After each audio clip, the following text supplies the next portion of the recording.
Dalawang drug suspect ang naaresto sa isang bypass operation na isinagawa ng mga otoridad na nagresulta sa pagkakasamsam ng mahigit 700,000 pisong halaga ng hininalang shabu. Narito ang report mula kay Patrolwoman June Mary Joy Rupin. Matagumpay na operasyon kontra iligal na droga. Dalawang individual ang naresto ng mga otoridad sa bisa ng isang joint anti-illegal drugs operation na isinagawa nitong Oktubre sa Proc. Santo Niño, Barangay Matiao, Matisi, Davao Oriental.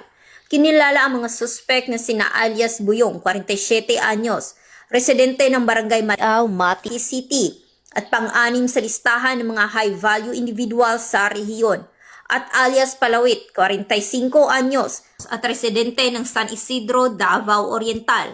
Ang operasyon ay pinangunahan ng Regional Police Drug Enforcement Unit, katuwang ang mga tauhan mula sa Mati City Police Station, Regional Intelligence Division, at Provincial Intelligence Unit.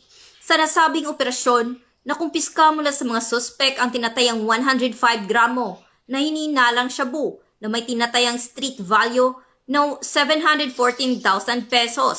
Maliban sa illegal na droga, nakuha rin sa mga suspek ang bypass money, isang improvised glass tutor, isang Android cellphone, isang Euro 125 na motorsiklo na walang plaka, isang improvised lighter at isang maliit na gunting.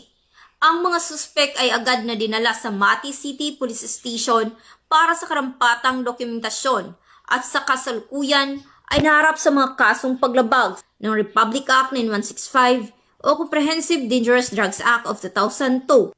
Ang matagumpay na pagkakahuli sa mga suspek ay malinaw na pagpapakita ng dedikasyon ng kapulisan sa pagsugpo sa iligal na droga sa rehiyon. Muling iginiit ng Police Regional Office 11 na walang sinuman ang ligtas sa batas at patuloy ang kanilang pagsisikap upang linisin ang rehiyon mula sa salot ng pinagbabawal na gamot. Mula dito sa Police Regional Office 11, ako ang inyong PNN correspondent, Patrolwoman June Mary Joy Rupin, alagad ng batas, tagataguyod ng Balitang Pulis.